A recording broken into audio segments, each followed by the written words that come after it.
du Père, du Fils et du Saint-Esprit, un seul Dieu. Amen. Chers téléspectateurs, ce sermon en deux parties qui aborde le sujet du mariage chrétien. Avec qui vais-je me marier s'adresse plus particulièrement aux jeunes. Dans cette seconde partie, nous allons nous intéresser aujourd'hui au thème suivant. Le mariage est un mystère, extrait de la 20e homélie de Saint Jean Chrysostome sur l'épître de Saint Paul aux Éphésiens. Soyez soumis les uns aux autres dans la crainte du Christ, que les femmes le soient à leur mari comme au Seigneur. En effet, le mari est chef de sa femme comme le Christ est chef de l'Église, lui le sauveur du corps. Or l'Église se soumet au Christ. Les femmes doivent donc, et de la même manière, se soumettre en tout à leur mari. Marie, aimez vos femmes comme le Christ a aimé l'Église. Il s'est livré pour elle afin de la sanctifier en la purifiant par le bain d'eau, par la parole, car il voulait se la présenter à lui-même, toute resplendissante, sans tache, ni ride, ni rien de tel, mais sainte et irrépréhensible. De la même façon, les maris doivent aimer leur femme comme leur propre corps. Aimer sa femme, c'est aimer soi-même. Car nul n'a jamais haï sa propre chair, on la nourrit, au contraire, et on en prend bien soin. C'est justement ce que le Christ fait pour l'Église. Ne sommes-nous pas les membres de son corps? Voici donc que l'homme quittera son père et sa mère pour s'attacher à sa femme, et les deux ne feront qu'une seule chair. Ce mystère est de grande portée, je veux dire qu'il s'applique au Christ et à l'Église. Bref, en ce qui vous concerne, que chacun aime sa femme comme soi-même et que la femme révère son mari. Épître de Saint Paul aux Éphésiens, chapitre 5. 1. Le sens de l'amour. Tu veux que la femme t'obéisse, comme l'Église au Christ? Veille donc sur elle comme le Christ sur l'Église. Fallut-il donner ta vie pour elle, être déchiré 1000 fois, tout souffrir, car avant de te dévouer pour ta femme, tu t'es uni à elle, tandis que le Christ s'est immolé pour une Église qui le fuyait et le haïssait. Fais donc pour ta femme ce qu'il a fait pour celle qui le repoussait, le détestait, le méprisait et l'insultait. De même, quand ta femme ne te témoignerait que dédain, mépris, insolence, il ne tient qu'à toi de la ramener à toi à force de bonté, d'amour et de tendresse. Par la crainte, on peut lier les mains à un serviteur, mais la compagne de ta vie, la mère de tes enfants, la source de ton bonheur, ce n'est point par la crainte, par les menaces qu'il faut l'enchaîner, mais par l'amour et l'affection. Qu'est-ce qu'un foyer où la femme tremble devant son mari? Quelle joie y a-t-il pour l'époux quand il vit avec son épouse comme avec une esclave et non une femme libre? Te ferait-elle souffrir? Ne lui reproche pas, suis l'exemple du Christ. 2.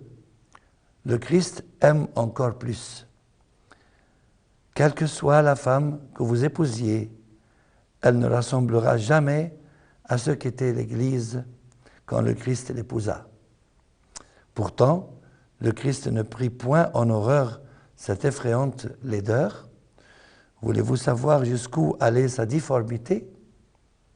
Écoutez Saint Paul, vous étiez autrefois ténèbres. Quoi de plus noir que les ténèbres, vivant dans la méchanceté et l'envie.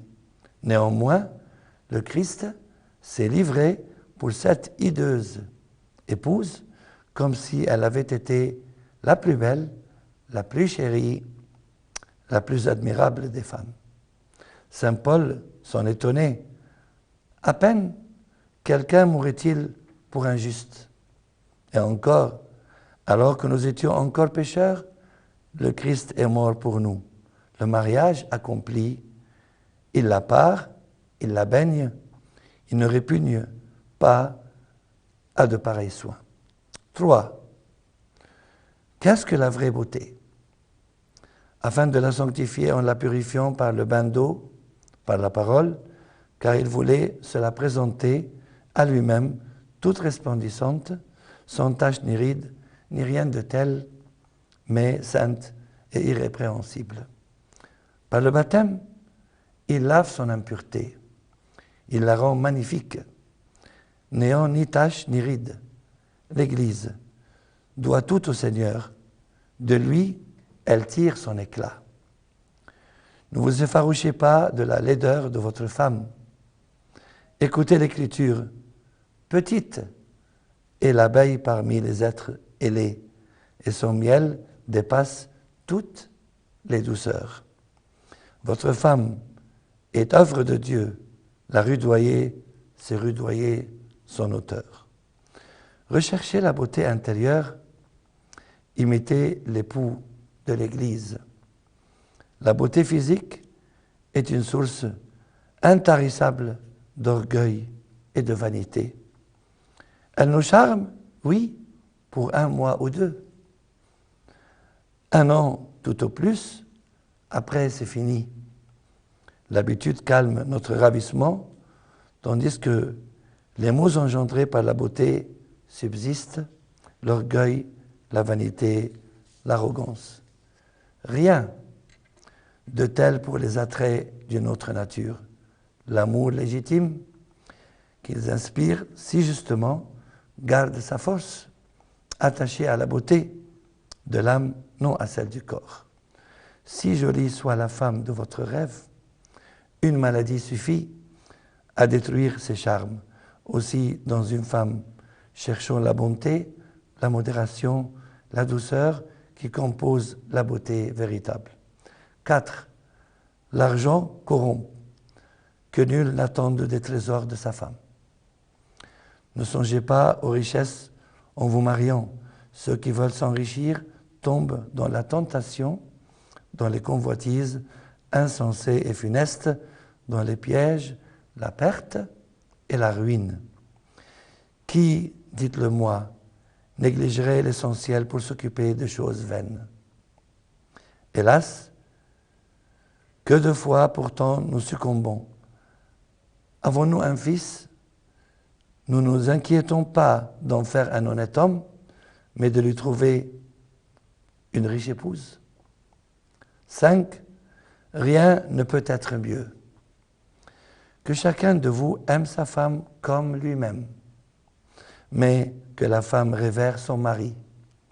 Oui, c'est un mystère, un grand mystère, qu'on oublie son père, celui par qui on a été élevé, qu'on oublie la mère par qui on a été enfanté dans la souffrance, pour s'unir à une femme que l'on n'a jamais vue et de la préférer à tout, mais que le mari ne la méprise point, qu'il fasse de la tendresse le contrepoids de l'obéissance. 6. La petite Église.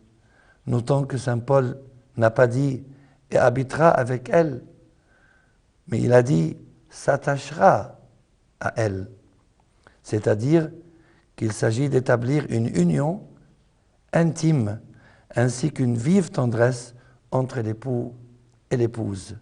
7. Moi, une expression maudite. Qu'aucun de vous ne cherche à se marier avec une femme plus riche que lui. Mieux vaut la choisir pauvre. Une femme riche vous apportera moins de jouissance par sa fortune que de tourments par ses insultes. Elle dira peut-être « je m'habille à mes frais ». Que dis-tu là? Tu t'habilles à tes frais? Quel scandale! Ton corps ne t'appartient plus et tu fais tienne les richesses? Vous n'êtes qu'un même être, une même vie, et vous dites encore « c'est à moi ». Parole exécrable et criminelle, satanique pensée.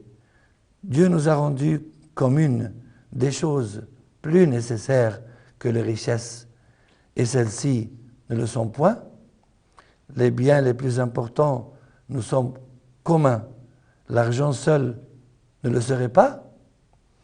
Apprends ces choses-là avec le reste à ta femme, mais fais-le avec une grande douceur. Si elle dit « ceci est à moi », réponds « que réclames-tu comme étant à toi? Je l'ignore, je n'ai, moi, rien en propre. » Si elle dit « c'est à moi », dis-lui « oui, tout est à toi, et moi aussi je suis à toi. » Ce ne sera pas flatterie, mais profonde sagesse.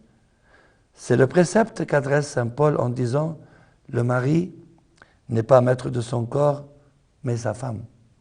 Si je ne suis plus maître de mon corps, s'il t'appartient, l'argent t'appartient plus encore. » Par un tel langage, vous la calmez, vous humiliez le diable, apprenez-lui donc, par vos discours, à ne plus employer ces mots de tien et de mien. Finalement, 8.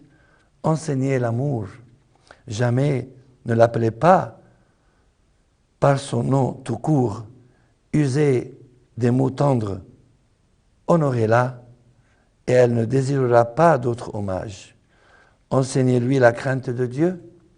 Cherchez d'abord le royaume de Dieu et sa justice, et toutes ces choses vous seront données par surcroît. Par là, nous pourrons plaire au Seigneur et vivre dans la vertu toute notre vie. Chers jeunes téléspectateurs, en conclusion de cette deuxième partie, je souhaite que ce thème que nous avons abordé vous soit utile à faire le bon choix en vue d'un mariage chrétien, pur et réaliste, et gloire à Dieu pour les siècles des siècles. Amen.